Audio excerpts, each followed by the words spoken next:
വായിച്ചു കഴിഞ്ഞെങ്കിൽ ഈ ചായ കുടിക്ക്, വെറുതെ ഇത് തണുപ്പിക്കണ്ടല്ലോ. ഇതാ. ഏയ് ഒന്നും പറയാനില്ല, ഞാൻ വെറുതെ നോക്കിയിരുന്നേ ഉള്ളൂ. അതൊന്നുമില്ല, ഞാൻ ആലോചിക്കണം നമ്മുടെ കല്യാണം കഴിഞ്ഞിട്ട് എത്ര പെട്ടെന്ന് 1 മാസം കഴിഞ്ഞതെന്ന്. ഇവിടെ ആരെയും പരിചയപ്പെട്ടിട്ട് പോലുമില്ല ഞാൻ. അതെ, ഞാനൊരു കാര്യം ചോദിക്കട്ടെ, നമ്മുടെ മാരേജിന് മുന്നേ നിങ്ങൾക്ക് എന്തെങ്കിലും അഫെയർ ഉണ്ടായിരുന്നോ? ഞാൻ അങ്ങനെ കേട്ടു, അതുകൊണ്ട് ചോദിച്ചതാ. ഞാൻ അടുക്കളയിൽ നിന്നപ്പോൾ അവിടെ അങ്ങനെ ഒരു സംസാരം കേട്ടു, അതുകൊണ്ട് ചോദിച്ചത്.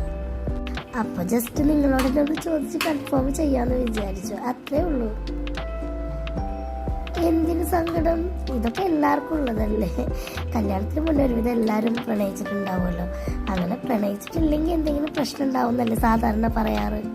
അതെ, നാളത്തെ കല്യാണത്തിന് ഈ സീബ്ര ലൈൻ ഷാൾ ഇടണോ അതോ ഈ പ്ലെയിൻ റോസ് ഇടണോ? ഒന്നും ചൂസ് ചെയ്ത് തരരുത്. നിങ്ങളുടെ മറ്റവളാണെങ്കിൽ ഇപ്പൊ സെലക്ട് ചെയ്ത് കൊടുത്തിട്ടുണ്ടാവുമല്ലോ, ദുഷ്ടൻ. ഹലോ, ഞാൻ കുറെ നേരമായാലും വിളിച്ചോണ്ടിരിക്കുന്നു, നിങ്ങളെന്താ ഫോൺ എടുക്കാത്തത്? അയ്യടാ, എനിക്ക് തിരിച്ചു വിളിച്ചെന്നോ?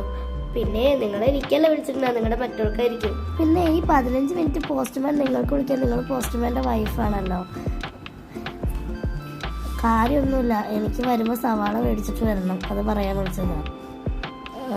വേണ്ട, വേറൊന്നും വേണ്ട. ശരി. പിന്നെ എനിക്ക് വിളിച്ചു പോലും, എനിക്കല്ലേ വിളിച്ചിട്ടുണ്ടാവും, അവനവൻ്റെ മറ്റവൾക്ക് വിളിച്ചിട്ടുണ്ടാവും. അല്ല പിന്നെ ഇനി ശരിക്കും അവൾക്ക് വിളിച്ചിട്ടുണ്ടാവോ? അങ്ങനെയൊന്നും ഉണ്ടാവില്ല. എന്തോ ഉപ്പോ? ഉപ്പ് ഞാൻ ഇട്ടിട്ടുണ്ടായിരുന്നല്ലോ, അതിനുശേഷം കൊണ്ടുവന്നെന്ന്. പിന്നെ അങ്ങനെ ഉപ്പ് കുറഞ്ഞു പോണത്?